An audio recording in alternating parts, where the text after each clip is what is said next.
Well, howdy, guys. Welcome back to the RedAss podcast. It is Tuesday, March 26th, running a day late and a week late, but uh, we were over in the studio this past Monday and Tuesday, and all of a sudden it just turned into a whole thing. It was a fun weekend, and we had a lot to cover and a lot of good stuff. But yeah, we're off to a great start. I'm Rob White, fighting Texas Aggie class of 14.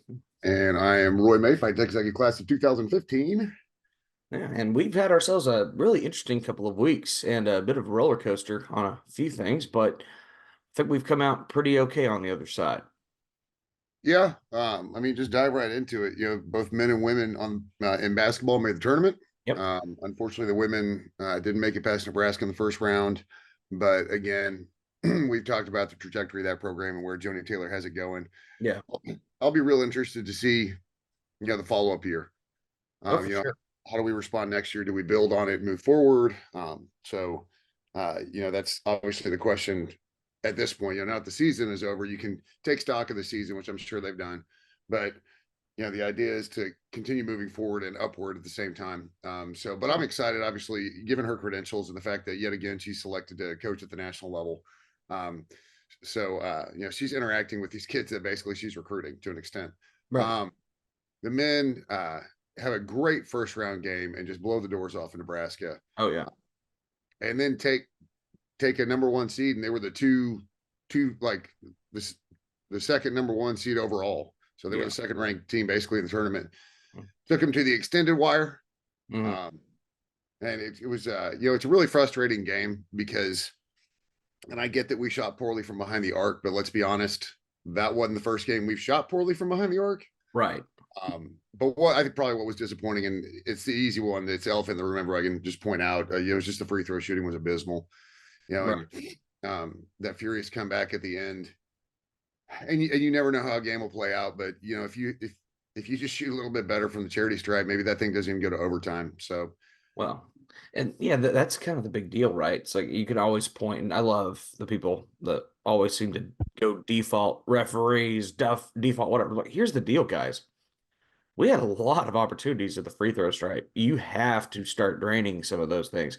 We've got to go back to fundamentals on that front. But I will say I'm very proud of the boys in their fight. And Sampson from Houston, I saw a quote from him yesterday, and he said, "This was not the same A&M basketball team we played earlier in the season. These guys were way better." So I mean, there was progression throughout the season, and that's kind of the beauty of like the Buzz Williams teams. But I would just love to see a season where we don't have that mid-season slump where we're having to furiously fight back towards the tournament and just barely sneak in. I want these yeah, boys at a point where we know how talented they are, just hanging out at a three, potentially a two seed, somewhere in that range, and just be consistently in the fight. well, I mean, you don't drop, you know, you pick up one of the games against Arkansas and maybe you beat LSU, and all of a sudden you're not having to play Houston to get into the Sweet 16. So again, like Yeah. you said, it's the swoon that we seem to have during the season, which is frustrating. But now, all eyes are towards roster retention. You obviously lose Boots just because he's out of eligibility. Right. Um, I could see a lot of teams coming for Wade Taylor with NIL. Yeah. And it's not necessarily the Buzz way, but he's got to recruit some talent. Like he's got to recruit a shooter, and I think what we saw um, with the loss of Marble for Hmm. whatever reason, um, without Marble, without a big a big presence down low, it was in. Look, you've got Garcia and you got Solo that are obviously high intensity, high motor rebounding guys, and the number of rebounds we pulled down in the U of H game is it's jaw dropping. Yeah. But you still need that big presence, and we just don't. We're long. Solo and Garcia, they're tall, they're long.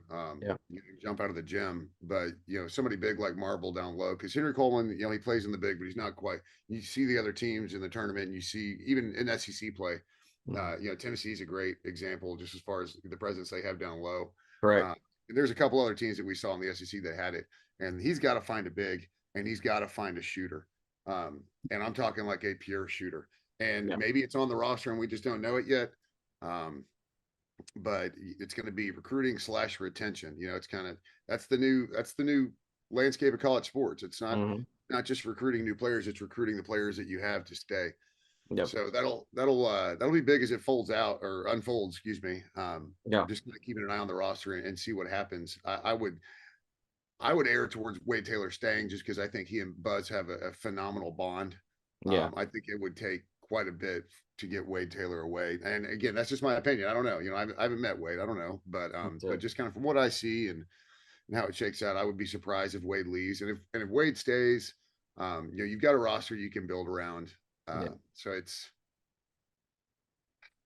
the whole Marble situation. I'm so curious because if he got suspended, I wonder if he can redshirt the year, and if he's got eligibility, can he come back next year? I don't know. That whole situation has just been so weird. Yeah. It's so frustrating. I think more than anything, because we just don't. I mean, we've just got no information, and not necessarily that we're privy to everything that goes on in the program, but when it's that big and it affects the program that much, at this point the season's over. I think it'd be nice for somebody to tell us what's going on. Yeah. Little clarification wouldn't be bad, but yeah, I'm That's right all there. we're asking. Yeah, it's all we're asking for. Just transparency. It's kind of nice to have.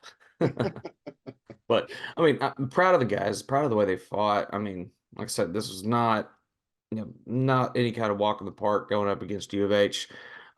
Frankly, just a better team. But at the end of the day, we gave them everything we could. Seen them lose, seen them win, never seen them quit though. Well, and I think and Luke Evangelist, he's one of the Texags guys. He put it out on Twitter, just like the clip of Anderson's game tying buzzer beater game tying 3-pointer. Hmm. He made a point. He's like, I know that it didn't work out. Yeah, I can't remember exactly what he said, but I know it didn't work out, and I know we lost, but like that's a memory that Aggie basketball fans will keep forever. Yeah, I mean, You know, it's a big moment. It was a cool moment. from a dude that had made 9 threes all year and he belts one out from the top of the arc to send the number, a 1 seed to overtime. Yep, And once you get to overtime, it's 5 minutes of fury, and you never know what can happen. But exactly. again, fell just short against the number 1 seed, number 2 overall. I think there's a lot to be gleaned from this season. Hmm. Moving forward, it's just recruiting and retention. That'll be the name of the game head forward. And you've got to have somebody that's just truly a lights out shooter. Hmm.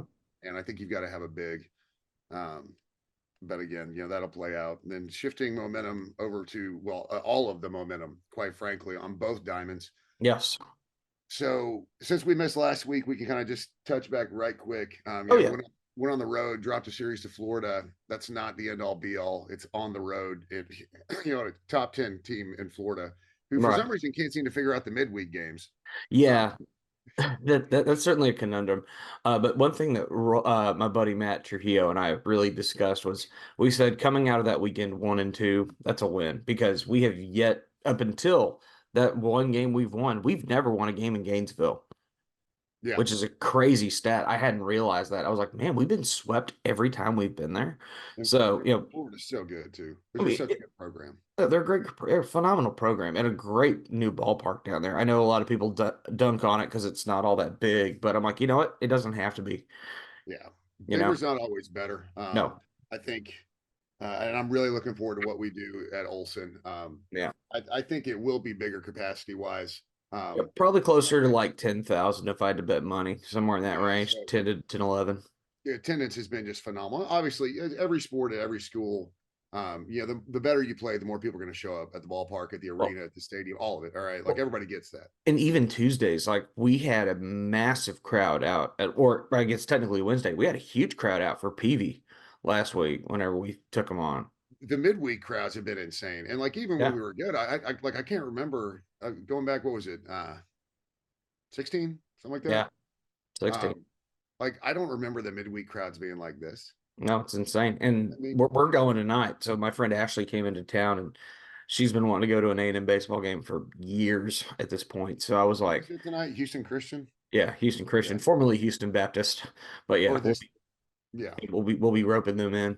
So that'll be a lot of fun. But yeah, took care of business last week. You have that tough matchup against PV, which you were thinking to yourself, why are we struggling in this game? But we were saving pitching going into well, the yeah, weekend. that was a frustrating one to watch a little bit, but but again, you come back and win, and you take care of business. And going back to Florida, I mean, Florida is mowing through the weekends, but for Mhm. some reason in the middle of the week they take time off. So you just keep winning those games, and they don't matter a ton unless you start losing a ton of them. Right. And we've been successful in our midweek games, quite frankly. We have. Um, and this will be another one where we have a Thursday, Friday, Saturday series, so it's a bit of a shorter turnaround off the midweek. It Um, is.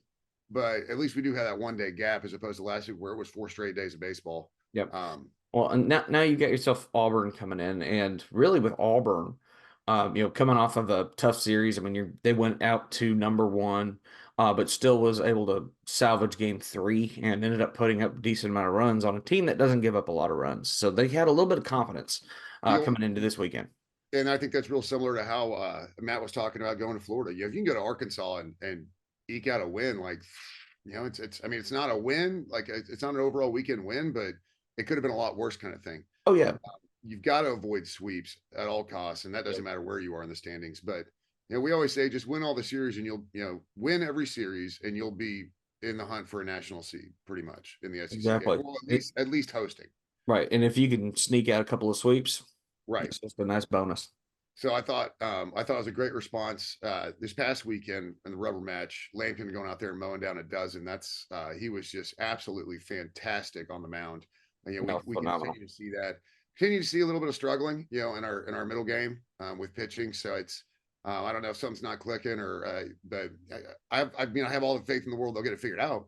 Well, see that is the beauty of the season, right? Like, it's not a set lineup every single weekend. He can make adjustments, so we'll be able to see, as our pitchers continue to develop throughout the season, who are going to be the guys that we need on the weekends, and eventually really solidify who the closers are, who are our mid inning guys, mid inning reliever guys are, just setting those guys going, but. Kendall Rogers made a great statement, and he put it out after this past weekend with State. The top of A&M's lineup right now with Gavin Grahovic, Jace Lavalette, and Braden Montgomery might be the greatest murderers row in college baseball right now. And those three, I wouldn't want to face them in a Just row.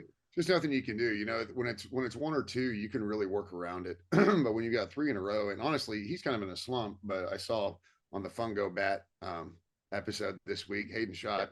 I didn't watch the week before, so I don't know if he did the week before, but he Yeah. cut off all his locks. You Yep. know how baseball players are. So if Well, there were a bunch of kids out at Florida that I was talking to my friend Rebecca that were just heckling him for his hair, like "Sunshine, get a haircut, you hippie," that kind of stuff. And like we're talking little kids. So when little kids are getting after you, well, then you better start listening. the irony of getting insulted by a bunch of 8-year-olds in jean shorts. Right. But Future Florida man's down there. yeah, right. Well, Florida man doesn't normally make the baseball game because Florida man is normally either in jail or wrestling with an alligator. Um, Right. yeah, it's either in jail or tempting his life somehow. Um, Exactly. but to turn around, win the Mississippi State game, and then and some other stuff that Kendall had talked about, and I thought it was interesting is, coming out of that series, Mississippi State dropped it, but he was impressed. He was impressed with Mississippi State. They're So a it good gets to team. show you kind of how highly he thinks of us. You Yeah. look at the rankings, we're kind of 4 or 5, somewhere in there, just kind of depending on which one you look at. Yeah. Um, I don't understand exactly how we could be ahead of Florida.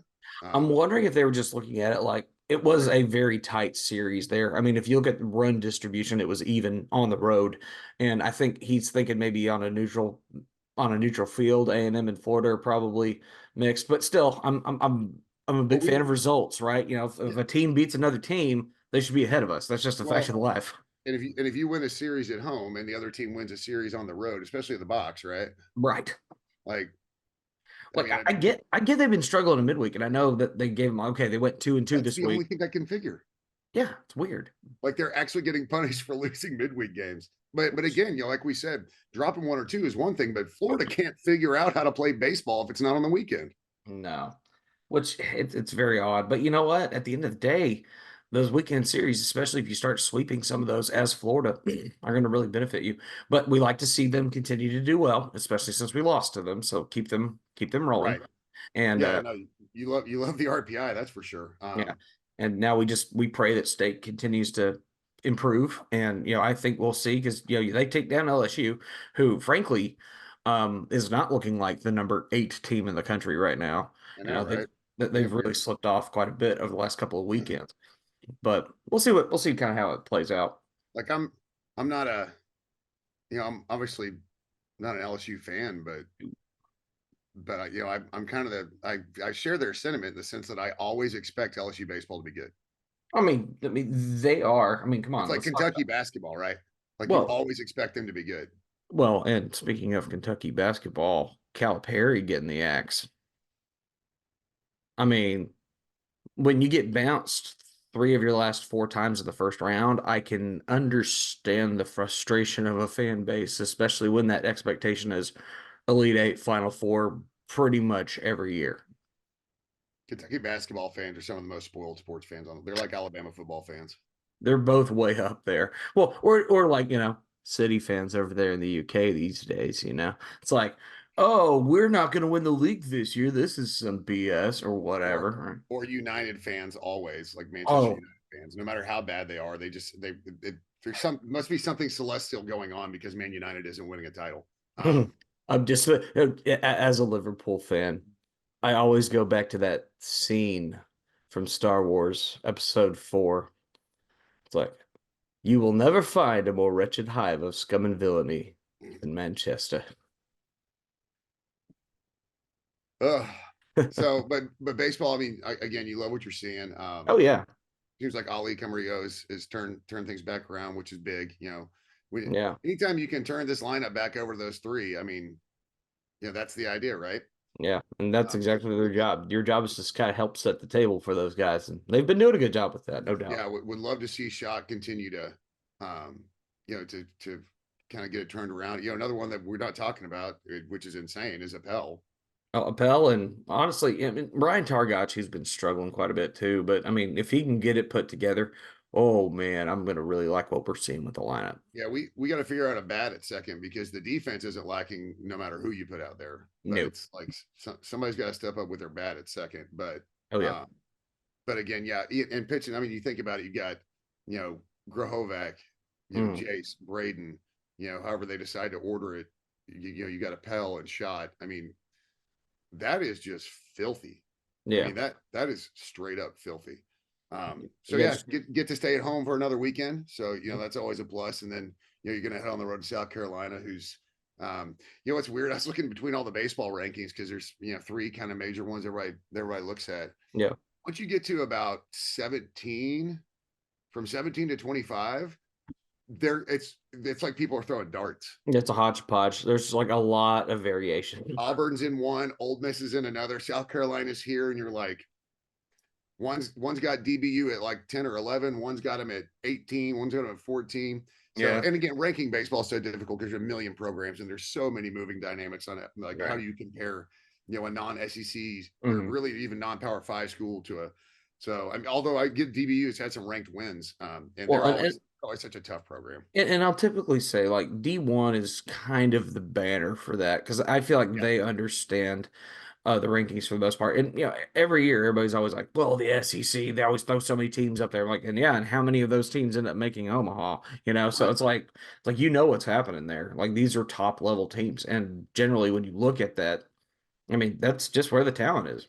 Well, and right now, six of the top 10 teams, and just real quick before I get into this, if you guys are ever looking for like some super insight baseball coverage and you're just trying to pick one, I'll absolutely echo that sentiment. Kendall Rogers over D1 baseball. I mean, he has literally set the gold standard for Mm, college baseball coverage. So if you're looking for something to truly dive in to all that is college baseball, and they do softball over there as well at D1. indeed, He's hired a great crew to cover softball.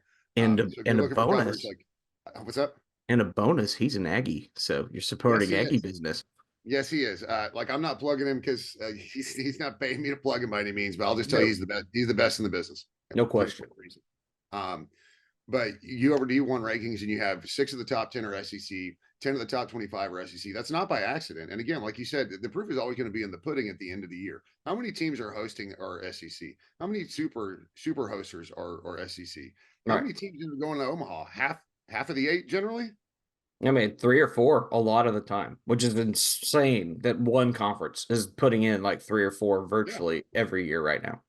Yeah. So, I mean, until that trend changes, there's no bias. The fact is, the best baseball in the country is played in the Southeastern Conference. And you argue all you want to. I don't care. Here, they're playing the best at the best facilities with the best, honestly, one of the best talent pools in the country, being in the southeast portion of this country.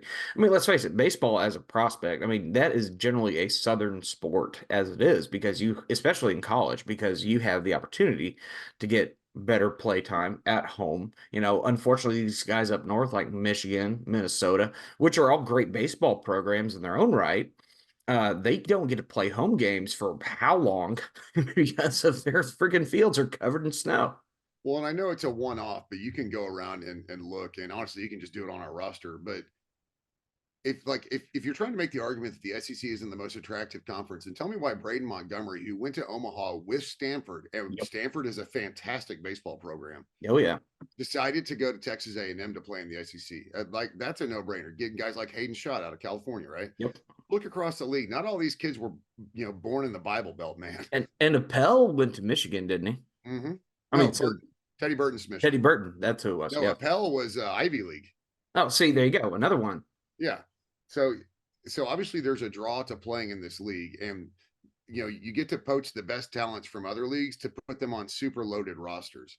Yeah. So the SEC by far and away, I don't think there's any argument that can be made with any level of seriousness to say that there's a better conference in baseball. And No. like you said, when you talk about the talent, football and baseball are very similar in the sense that California, Texas, and Florida are three absolute hotbeds for talent. Sure. And a lot of that's because they can play year round. Yep. Baseball's a year round sport in Texas. A 100%.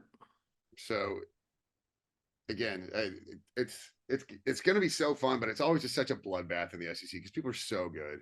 Oh Uh, yeah. but I want to kind of kick over to softball now.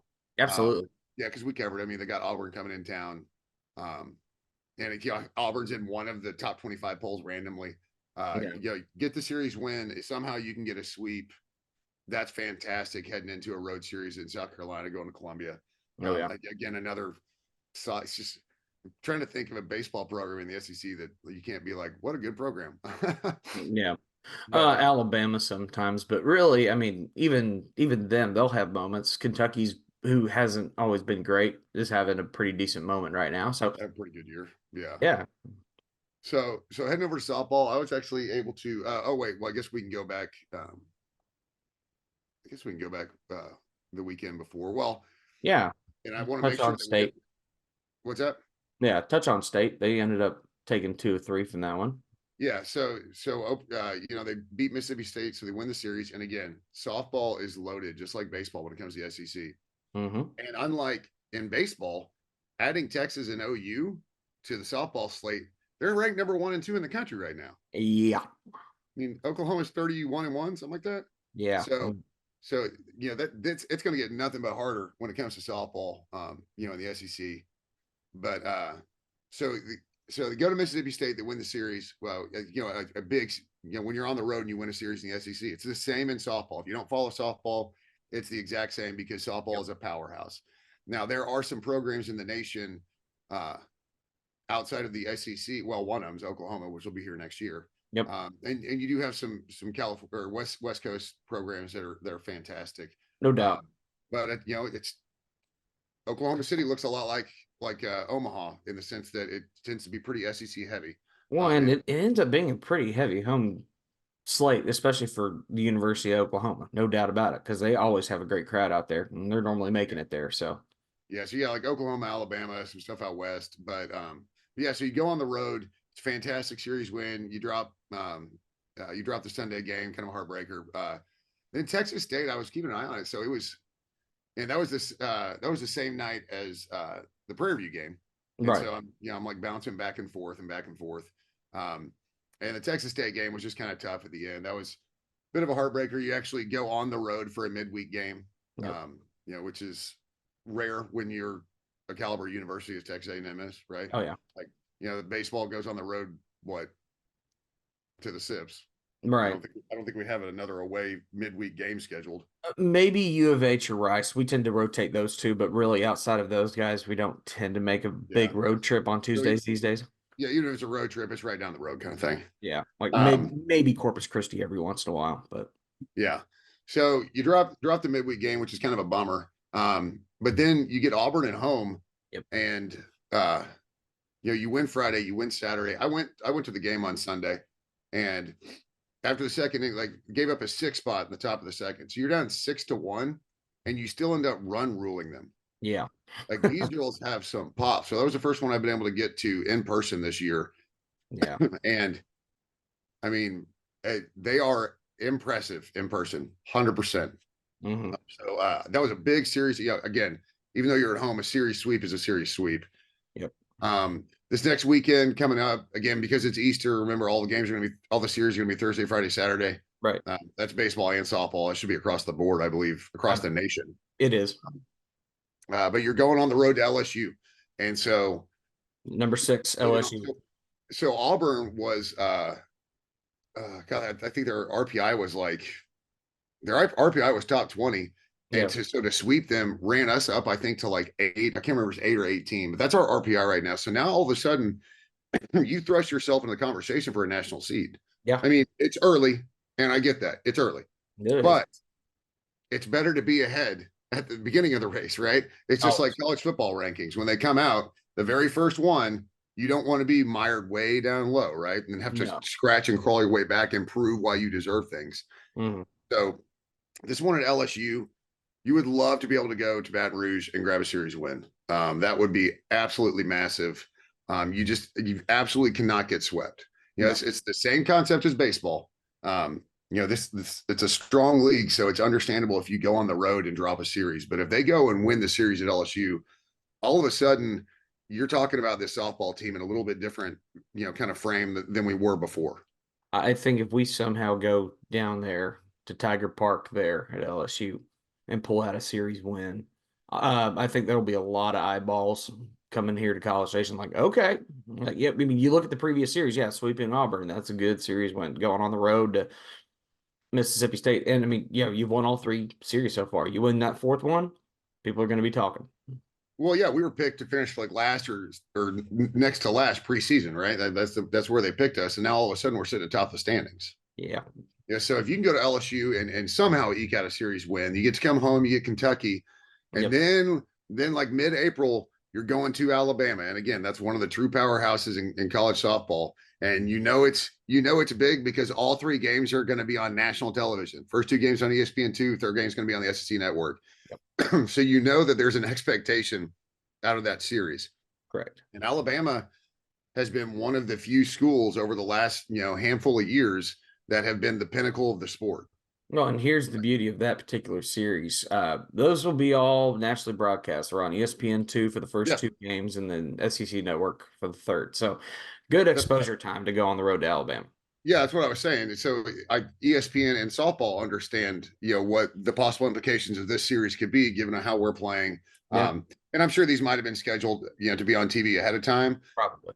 but I mean, maybe they scheduled them so far out because they figured it'd be a showcase of Alabama beating down a team that they picked to finish last. But all of a sudden, and you're not looking past anything. Obviously, I get that. Like you still got to play LSU, you still got Kentucky. But in between Kentucky and Alabama, you don't have a midweek game, so you get a little bit of extra rest. I think we found some more pitchers, which is huge. I mean, you can ride a big arm a long time, but you've got to have a 2, 3, 4 pitchers that can somehow spell that superstar in the circle. And Vestal got roughed up a little bit on Sunday, but everybody's going to get roughed up from time to time. Auburn, again, they were a good team, right? Their RPI was top 20. Excuse me. So, but I think Levitt coming in and with the performance she had in that Auburn game, just to kind of steady the ship and keep Auburn where they were, that was huge to see her be able to come out and do that. No doubt. We've seen Staley Ackerman pitching well this year, and then obviously Emily Kennedy goes without saying. I mean, she's won, pitcher of the week or whatever multiple times. So again, like you should be excited about softball. And I was there on Sunday, and it took a little bit for it to fill in, but the crowd at Davis Diamond was awesome. Awesome. Like it was pretty packed. I mean, we got to ball 8, so that was fun. That's always fun. Yes. Always. I love the fact that traditions from Olson and Davis Diamond are starting to kind of blend quite a Yeah. bit. I mean, that's cool. I mean, yeah, they both have their own unique things, of course, but Oh, I mean, universal things like ball five, bubbles, whatever. That's fun. Let people Yeah, have we fun. don't need baseball traditions. We need diamond traditions. Exactly. So that way it's a seamless transition. If you're a baseball fan, you actually go to Davis Diamond to check out a softball game. You're not like totally lost in the madness, right? Right. Um, and the girls are so hilarious, and because softball is such a different dynamic with the teams always yelling and cheering, and Right. when they're at bat. So it really is a fun environment. I mean, Okay. but I was super impressed. The wind was insane on Sunday. Yeah, it It was was. kind of blowing straight across and then it kind of straight out, but the flags were like horizontal. It was in Mhm. the entire game. Yeah. Um, so, but yeah, so I'm again, we keep saying it every week, but if they keep winning, we're going to keep saying it. Super excited about both diamond sports right now. Yep. Um, and uh, a really big series for softball this weekend going on the road. They've already proven they can go on the road and win a series. Yep. So let's do it against a little different competition. Yep. And then obviously, baseball get to be at home. Yep. So, just go Pack Olson. It's Yep. Thursday, Friday, Saturday. Don't forget they play Thursday, Friday, Saturday. Don't Yep. show up at the ballpark on Easter after church. Like, oh, where they at? Nope. You will be alone. Yep. But yeah, so that's kind of what we're looking at. And then, if you keep up with it, football recruiting, there's been some good unofficials coming in. Yep. Um, we're kind of getting close to that season, but spring football's going. It's blowing and going. Yep. Um, and we'll dive into that a little bit more. I'm not a massive proponent of dissecting spring football, No, because so much is going to change between now and then. And I mean, and yet certain, people, yeah. yeah, people sitting out because of tiny injuries, but it's spring football, so there's no reason Right. to push it. So, um, but we can dive in as we get to the spring game, or maybe we'll just do a post spring game wrap up. Sure. Not that that tells you much either, but Just, hey, some things that caught our eye. Oh, hey, looks like we have ourselves a pretty decent wide receiver, maybe a decent running back. Oh, hey, cool. Connor Wegman looks like he's back into form. That kind of stuff. well, yeah, and you'll have transfer window, stuff opening back up to was it post spring ball, I believe, I think so. yeah, so. So the madness it is recruiting, but we don't generally get into recruiting that much. If you want to follow that, go to Texags and I'd say way more other better podcasts for that. We're more of the quick reaction, fun people, yeah, and yeah. that's what we're. If you want to follow recruiting, go into X and follow Ryan Broniger and Yes, Jason Howell from Texags, and between those two, you will have all the recruiting info you could ever want. exactly. No, they'll help you out, and half the time you're going to be talking about that on your podcast anyway. So you Yep. might as well just get it from the source. But one other thing I wanted to touch on, sport wise, that was kind of fun this past week. So Nations League final took place up at AT&T Stadium in Dallas with the U.S. and Mexico, and Mm-hmm. once again, the U.S. for the however many times in 5 years now, we did not lose to Mexico. In fact, won by the classic score, 2-0. And if there's anything I gained from that particular game, CONCACAF has to do something about Mexico fans because this is getting ridiculous. A good friend of mine who Twitter follower, big US soccer fan, he took a battery to the head. Was it a bag? I didn't know if it was a battery or a bottle. It was a battery and it nailed him right here. He was bleeding all over his Did jersey. he He get like was staples or something? I think he did, and he ended up Uh, like holding his scarf to his head to hold off the bleeding. yeah, I And, saw that. and the initial comment, I love the comment was, "Do not wash that jersey, frame it." Right. Yeah, and he's wearing the old classic. Like if you're like a U.S. soccer fan, he was wearing the kit that we wore during the World Cup in '94, which was the first one that we hosted, and that's an Oh, old classic kit those are awesome with kits. the big stars on it. The whole Yeah, those shebang. were so flashy and terrible that they were awesome. Hey, we loved him, but that was just kind of the time frame. But I mean, yeah, US, I mean, coming out of this Nations League, if there's anything that we gain from it, USA's been king of CONCACAF for 5 years, and that was quite apparent in the way that the boys played, and I couldn't be more proud of them. Yeah, I'm going to be interested. I'm really excited that the administration has started putting together events. Obviously, the George Strait concert, Yeah. the Mexico Brazil friendly. I'm going Right. to be interested about that one That's gonna be because, pretty crazy. well, I mean, how many people can say that they've been to a Mexican national game that didn't involve the U.S.? Right. I I So can't say how I have. how are their fans at any other match outside of us? I don't know. Like I don't know. I mean, are they really going to screw with Brazilian fans? I think that probably that's a bit of a rivalry there, honestly. As far as like North America, South America deal, that's kind of the big traditional one is those two despise each other. So the fact that we're having that friendly at Kyle Field, all I know for sure is that I don't think people in this town are quite mentally prepared for what's about to take place.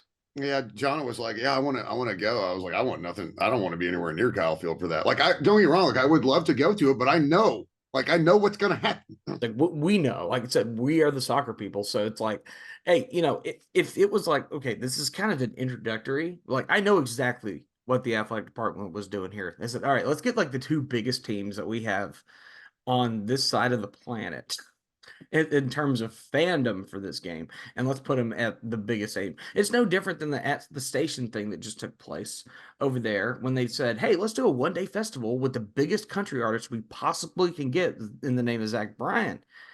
And we saw what happened: 34,000 people and absolute chaos. I mean, Kyle Mhm. Field's going to be full to the brim, and it is going to be full to the brim of the most raucous fans that you've ever come across, and it's going to be insane. I know, like, part of me wants to go, but like, sit in a suite behind glass doors. Yeah, I don't think you could pay me cash money to go sit amongst the fans. There's just no way. Yeah, that's a tough one. Yeah, but again, like thinking of other events, like the Troubadour Fest I mean, could there be a more perfect thing to do in the newly renovated amazing Aggie Park? Yeah. So just kind of as a whole, I'm really enjoying this move towards, hey, maybe you just start calling NIL concerts.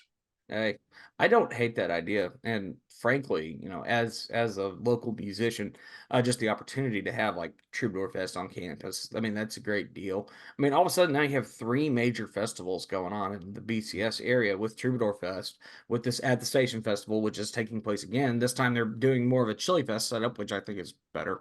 They're going to spread it up over 2 days and have 10 bands, but be able to spread it out, which will alleviate some of the pressure, I'm sure. Yeah, Heavy rumor is I don't know if this is confirmed yet, but they're thinking Turnpike Troubadours out there, which would be really cool. And then of course the old classic Chili Fest, of course, going on. But yeah, a lot of good musical opportunities, and despite the fact that Harry's is closing, which is just a big stab in the heart to me, um, there are multiple business owners who attend these big meetings that I end up going to, and they've all approached me knowing that I'm kind of the one of the local musicians, and they were like, "So we're planning on a venue," and they've pitched out a few different ideas. I know the actual Harry's people are looking at the Academy building across the highway, the old yeah. Academy building, which would be a good sized place if they could make it work. But a couple of other guys are looking at spots kind of central Bryan, kind of north of where Harry's is currently at, because they're getting ready to do development out there. Another guy's looking at a spot over at like Midtown where they're doing a lot of build up. But a few different locations and even Lake Walk out there, they're considering a few different spots for a venue. I could see Bryan, North Bryan. I could see Bryan, the city of Bryan, really working to try and make it work. Just again, that would go in lockstep as they have been over the last 10 years, rejuvenating Bryan and bringing Correct. bringing things to Bryan. So Yep. I can see that work. And I'm fine with it. I mean, in this point, I mean, it is kind of a scramble, a grab right now, where a bunch of people see the opportunity with Harry's going away. Like, okay, here's our chance. Here's our Yeah, chance to try to break into that market. So what's been so cool is people have approached me about it and been like, okay, so you as a musician, what are you looking for out of the venue? I'm like, sick. All right, here's what you guys need to do. Good green room, easy load in stuff, great hospitality for the bands, make it a great fan experience. Those are just kind of the key things. You want people to come into your building, you need to be able to afford to bring in the big names. Don't be afraid to go after guys like Shane Smith and the Saints, Whiskey yeah. Myers, Cody Johnson, even. I mean, yeah, big names, of course, but if you can go and fetch those kind of guys and bring them back to town at a big venue, I mean, that was the biggest issue with Harry's is just when its capacity is about 1,800, which is not small, but all of a sudden that's not big enough for a guy like Wetzel or Right. Colum or really any of the big names that everybody wants to come see. But I mean, if you want to get those type of bands here, you need a venue that's actually going to provide a service to people to make it work. So I'd be curious Yeah. to see how they set up. Personally, I would love a floors set up somewhere where you have a good sized indoor section, but then on the outside of the building, you have a set outdoor stage that you can host like 4,000 people outside for like a big concert and maybe split it up like that. Yeah, and that would never work at the academy just because you're right on the bypass. No, Well, the other thing I can tell you, just being in the industry that I'm in, square footage costs money. it does.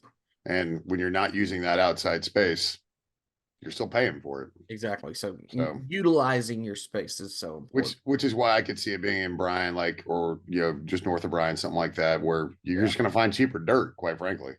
Yeah. I mean, Or even out like, west. yeah, I mean, I've heard out west as an idea. One thing I didn't hate was maybe like on the outside of that bypass over there on 2818, because there's a lot of land out there that's open. Mhm. So if somebody wants to build out there, Yeah, basically west of 2818. You could start making stuff like that work. Just out 60, out Raymond Stotzer. Just yeah. get past the airport and just start looking. There's dirt out there. Yeah. And there's Well, and pre-existing it wouldn't structures out be there. that big of a stretch to drive a little further down the road to go over there. I mean, frankly, I mean, that's some of the best honky tonks were always like right outside of town. Case in point, one of my personal favorites, Tumbleweed in Stillwater. It's outside of town, but that is the honky tonk. Everybody goes there, and there's Yeah. great concerts, and it's right outside of town. You could do it easy. Yeah, um you just have to make it good. If people are going to drive, you just got to make sure that when you do it right. Exactly. So one other thing that was kind of fun for me. As I mentioned before, my friend Ashley came into town, and she brought me my late Christmas present. And my Christmas present this year was a vinyl record player. And I got my very first vinyl, which, in my humble opinion, might be the greatest debut record of all time. And if you're on YouTube, got it right here. Oh, nice. Oh, Boston by Boston, which, like I said, in my humble opinion, might be the greatest debut record ever. Well, so we were talking before we hit record. My parents have I mean, I don't know how many, maybe about 5 feet worth of Mhm. vinyls. um, but they've got some like Beach Boys classics and Oh, awesome. some Beatles. So yeah, the sound of vinyl is my mom 2 years ago asked for a vinyl for a record player Mhm. for Christmas, so we got her one. And when we went down on Christmas Day, my dad was using that to play Christmas music, and just the sound is just so great. And it's like it brings you back listening to music on vinyl. Well, it brings me back, maybe not younger people, Mhm. but yeah, like I remember growing up listening to records 100%. Well, I'm not complaining about vinyl kind of coming back. I think it's a good deal. I know we're planning on getting out a couple of different vinyls very soon as Carson Jeffrey. We're going to be putting out Fairweather Cowboy, our last record, as a vinyl. That's coming. Oh, that's cool. And then when we release the next record, tentatively we're going with the name Comancheria, of course. When that record drops, we're going to have a vinyl for that one as well. And then with our distribution, they've talked about getting into our old catalog, so potentially also having vinyls for Carson's first two records and the EP. Do like a little smaller one for the EP, so that could be a lot of fun. We're looking forward to that. Yeah. So it should Well, be a lot. I mean, it is. I don't know that I'd call it resurging. I think it's a little bit more mainstream at this point. The resurgence was probably a few years back. The Right. resurgence of vinyl. Um, but yeah, no, it's returned. It's returned as a viable medium for music, quite frankly. And No question. um, it's just the sound is so unique. There's just something different about listening to music on a turntable. Oh yeah. And I got a nice little turntable, but the beauty of it is I have my nice headphone jacks here. So I have my big speakers. I can just plug it in straight here and just blast that beautiful sound into my ears. That's exactly what's about to happen when I get ready to set this podcast up here in a little bit. So Yeah, the one I got for my mom, I think it's I want to say like Bluetooth connects to their yeah, home this one does entertainment. that too. Yeah. So it looks old, but it's got all the bells and whistles. Oh yeah, of course. That's what you want. Yeah. Yeah. Modern retro, which is never a bad deal. So Yeah, as far as the rest of our week, we're off this weekend, so I'm probably running out to the ballpark a few times. Just been working this week, but yeah, we got a couple songs recorded last weekend, which we came into the session with only a couple of demos the day before that were partially put together, and we walked out of the studio with two solid songs for our record. So, including the song we think might be the big fun like kickoff song, the opener to the record, and its subject matter is going to be something in line with UFOs. So, kind of fun with that. I'm sorry, you recorded and I didn't get any clips. What is this madness? Oh, yeah. Well, unfortunately, I tried to send that video, believe it or not, but the issue is, of course, freaking iPhone doesn't like to send videos longer than a certain length. So, Oh yeah, yeah, it's kind of a pain, but I'll send it over to you when I get a chance. right on. Yes, sir. So, Yeah, I'm just plugging away, man. Getting ready for I'm going to take a long weekend this weekend. I'm not necessarily going anywhere to do anything. We had big event come out last weekend. cool. It's hilarious. We had big event come out, and then yesterday I went on campus. Yesterday was National Medal of Honor Day, and Right. so Wreaths Across America. I went and laid a wreath up at Specialist Fifth Class Sashers. Kind of, Yeah. it's not memorial, just recognition kind of portal in the Hall of Honor. Right. And I was on campus, so I was like, oh, just hit the kiddo. We'll go have lunch. And so went to the MSC, and I'm down there, and I like 75,000 kids, and I see one of the kids that was working in my yard. It's a small world now, There he man. is.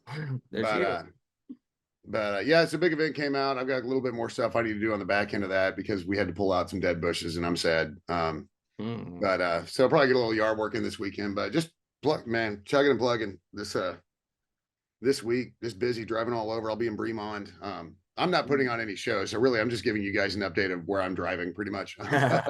But big day in the May household today. It's new brakes for the truck day, so that's Nice. super not exciting. But I figured I'd get new brakes before I drove to Bremont. Yeah, just Seemed like a good play it idea. safe. But yeah, just looking forward to some baseball and softball Thursday, Friday, Saturday. Really, really, I'm looking forward to it. I don't know what the weather's like. I'm sure it's been so pretty. It Um, has. and the weather's like it's cooperating because it's raining. It's raining on the days we don't have games. Right, for the most part. Yeah. We had a little bit of a rain situation, of course, back whenever we were rocking and rolling. But I mean, yeah, looking ahead to the weekend, 75, 77, 80 clear. It's going to be beautiful out Yeah, there. it's gonna be a perfect weekend to be at the ballpark, be outside. So if you can take advantage of it, get to Davis, get to Olson. I haven't seen the start times for them like comparatively. So you can always go to one and then go to the other because sometimes they schedule them like that. Yep. But So as far as this weekend for baseball, first two games will be at 6 p.m. and then 7 p.m. for the late game on Saturday. But that works out because that'll be on SEC Network broadcast, so everybody will have a chance to see it for oh, the nice. late game. So that'll be cool. So we'll Yeah, have that's right. Yeah, most people are still working on Thursdays and Fridays. yeah. So should be all right. Well, guys, we hope you have yourselves a wonderful week. We'll jump right back into this next week when we kind of highlight what took place, talk about Easter and how everybody had their fun little weekends, and we'll go from there. Yeah, have a fun and very safe Easter weekend, 100%. And just enjoy the weather, man. It's gonna be beautiful, beautiful weather. And we will be back next week to recap the LSU and the Auburn series. Yep. Um, and we'll probably kick in a little bit of football. Yep. But Should be fun. Well, I am Rob White. This is Roy May. We are the RedAss Podcast. Take care. Have a wonderful day. Gig 'em and beat the hell out of everybody. yep, gig 'em.